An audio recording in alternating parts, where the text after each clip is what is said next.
சற்று முன் கிடைக்கப்பெற்ற மிக மிக முக்கியமான செய்தி ஒன்று வெளியாகியிருக்கு.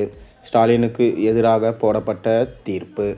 இதனால் அதிர்ச்சியடைந்த ஸ்டாலின் மற்றும் துணை முதல்வராக இருக்கக்கூடிய உதயநிதி ஸ்டாலின், அதாவது துணை வேந்தர்களை நியமனம் செய்யக்கூடிய பொறுப்பை தமிழக அரசிடம் வழங்க வேண்டும் என வழக்கு தொடரப்பட்டிருந்தது. இதற்கு பதிலளிக்கும் விதமாக துணை வேந்தர்களை இனி தமிழ்நாடு அரசுதான் நியமிக்கும் என்கின்ற விஷயமும் தற்போது பரவலாக பேசப்பட்டு வந்தது.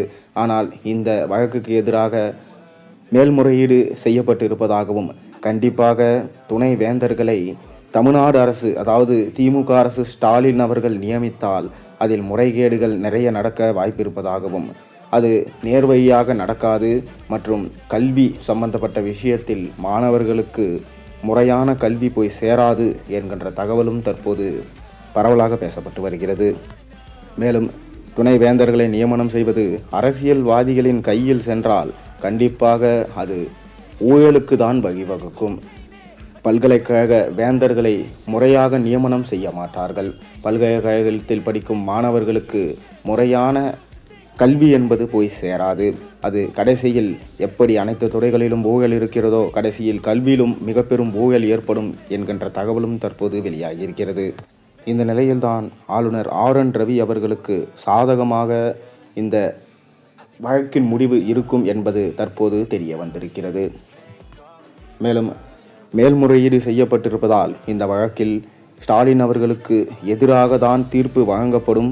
கண்டிப்பாக ஆளுநர் RN ரவி அவர்களுக்கு சாதகமாக தீர்ப்பு வரும் என்று தற்போது தகவல்கள் வெளியாகியிருக்கிறது. அது மட்டுமில்லாமல் ஆளுநர்களின் கையில் இந்த துணைவேந்தர்களை நியமிக்கும் பொறுப்பு இருந்தால்தான் அது மாணவர்களின் எதிர்காலத்துக்கும் சரி, பல்கலைக்கழக வேந்தர்களை நியமிப்பதற்கும் சரி முறையாக இருக்கும். இல்லையென்றால் முறைகேடாக இருக்கும். அதனால் ஆளுநரிடம் அந்த பல்கலைக்கழக வேந்தர்களை நியமிக்கும் பொறுப்பு இருந்தால்தான் சரியாக இருக்கும். தமிழ்நாடு அரசிடம் இருந்தால் அது சரி வராது என்கின்ற தகவலும் தற்போது வேகமாக இணையத்தில் தீவாக பரவி கொண்டிருக்கிறது.